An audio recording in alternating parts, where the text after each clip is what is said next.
Hello, and welcome back to Harlem Stories. I'm Adam Feinberg, and today I'm with my co-host, Mark. Hi, this is Mark Becker. Great to be here. Awesome. Thank you for joining us today, Mark. Today, we're going to do something a little different that we haven't done in a while that we probably should mix in a little bit more on.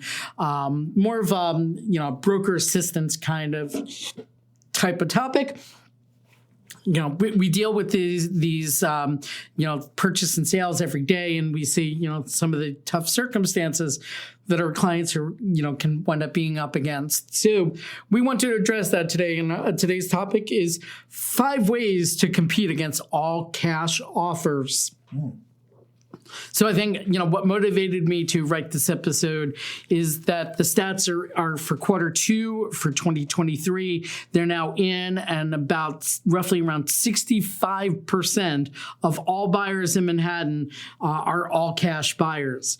The numbers are even more shocking when reviewing home type, with approximately 75% of all condo purchases as all cash deals. And to be fair, only about 30% of homes for sale are condos in Manhattan. Co-ops, which represent about 70% of homes for sale, had about 58% of sales this quarter as all cash deals. And since co-op boards can formally reject a potential buyer, it's more common to see buyers financing co-ops.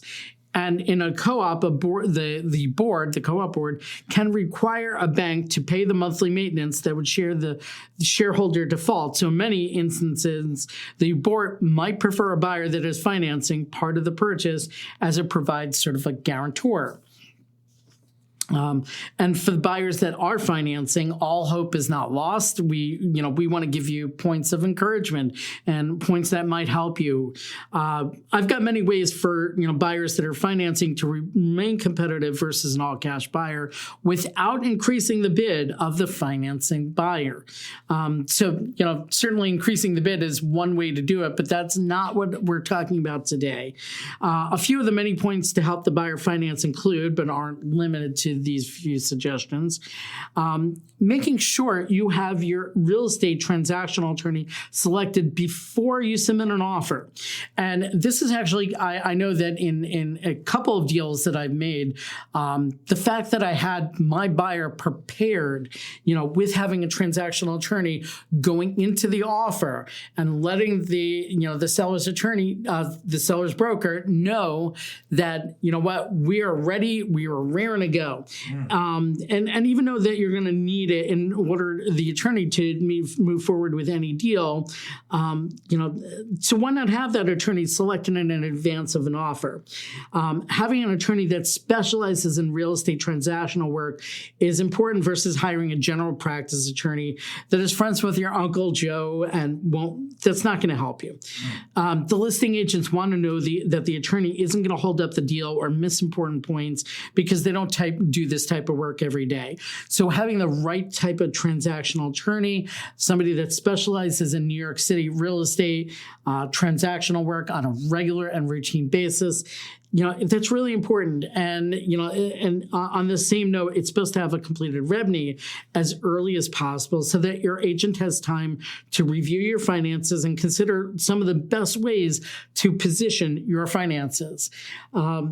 For buyers that have salary job with minimum bonus, checking and savings account, perhaps a 401k or similar retirement account, but you're too young to access those funds. Perhaps a brokerage account where you might have held the same investments for years. Odds are the REBNY financials will be pretty straightforward. But for buyers that have greater financial complexity, the longer your agent has to review your REBNY, the better off you're going to be. So a lot of this is preparation in advance. Having that REBNY in advance so that we know how to present you. So let's say you're a business owner, and we see this quite a bit. And, what if you're carrying too much cash, in your business account, but not enough in your personal accounts?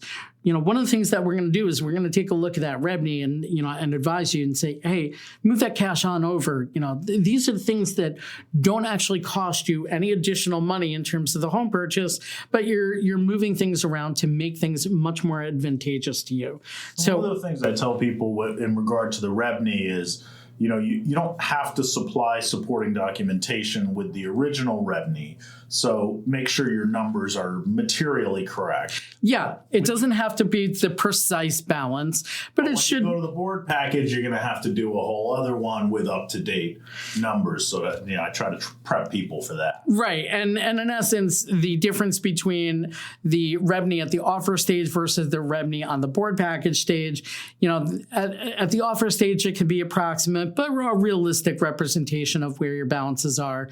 And it's okay to do that quickly, but make sure that we're getting a robust picture. Don't forget items. So for instance, people that work on in the acting world or the entertainment world, they might get residual checks, and believe it or not, a lot of people forget to put their residual earnings on the revenue. So that's like certainly one thing that we'll want to discuss, and this is also part of the reasons why we like to have you prepped so well in advance. So having the right pieces in place, having that right transactional attorney, because I'll tell you, the difference in seeing a transactional attorney, one that I recognize on the other side of the equation. I know from a brokerage standpoint, I know that transactional attorney knows what he's doing. I've recognized the name. Have I worked with them before or not? That's less relevant. The fact that this is what they do on a day-to-day basis. They're not working on on ambulance chasing type of things. They're not working on on other projects or M&A and things of that nature. They're not working. They're solely focusing on real estate transactions. They look through hundreds of pages of the offering plans on a routine and regular basis. They're reviewing the building financials on a regular basis. This is what they do.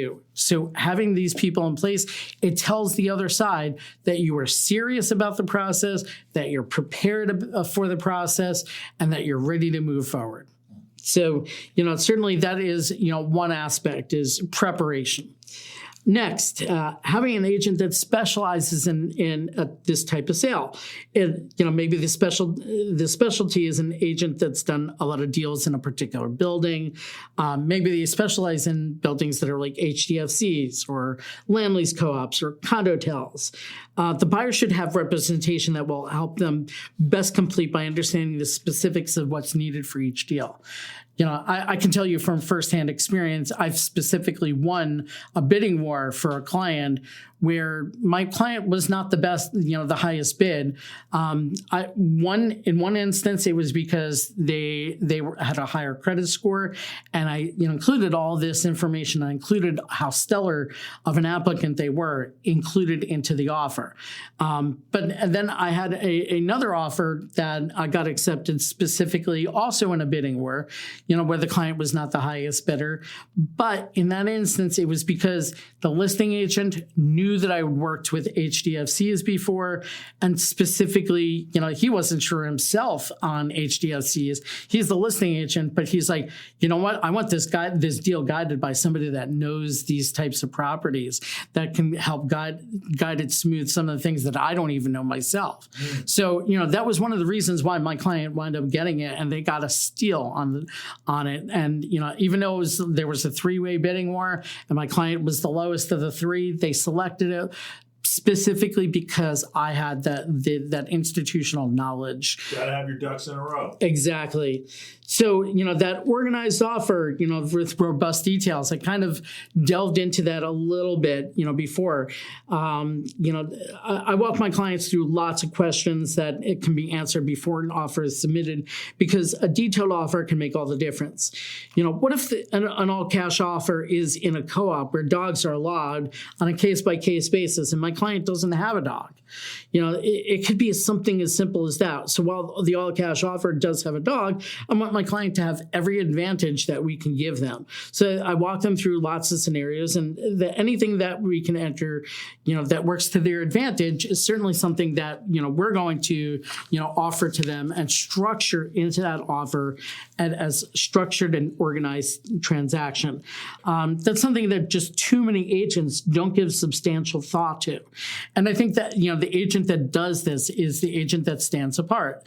They're the ones that are getting the deals done more frequently. And, so you're going to see that in a quality agent. So this is also not just about how to, win against all cash offers, but, how to select the right agent for you as well.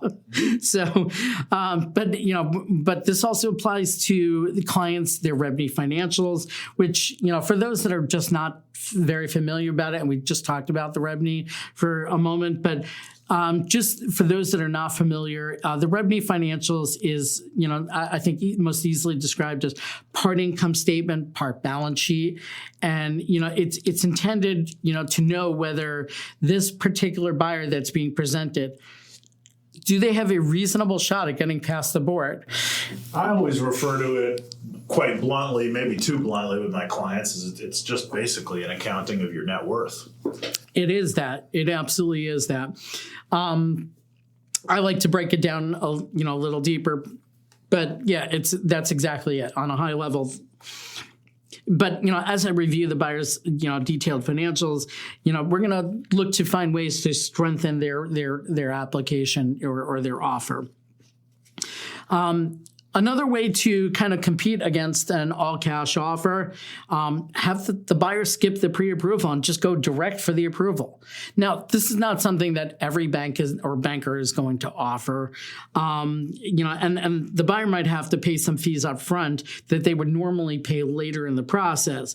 But submitting a buyer with a bank approval, where the bank has approved the buyer, not necessarily the building or the appraisal still needs to be approved, but the buyer's financials have already been fully vetted by the bank, and it makes for a much stronger offer.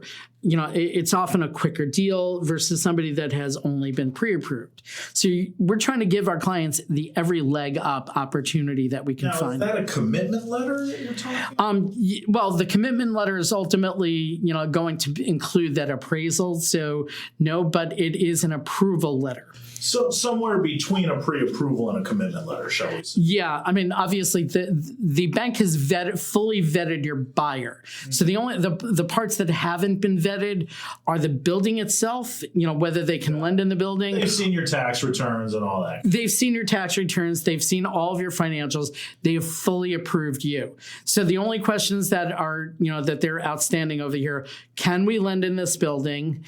And and assuming that we can, it also goes down to is the appraisal going to match up? So those are the only two factors. But the buyer themselves, they're approved for financing. So we know that there's multiple levels of approvals, when we're talking about banks. But as far as the buyer themselves, they're done. They're approved. They've gone through that process. Got so not every banker will do that. We do have bankers, at Elegant that we work with that do offer that. And it's going to be on a bank by bank basis. So even if you've got a banker that's experienced it, let's say they move to another bank, the other bank might not necessarily allow it. So, it's on an ongoing basis that we always have to check for these types of things. Another alternative, put down a larger down payment, make the offer non-contingent on financing. As agents, we're always concerned that an appraisal comes in lower than the contract price. And if that appraisal comes in below the contract price, it could wind up killing the deal.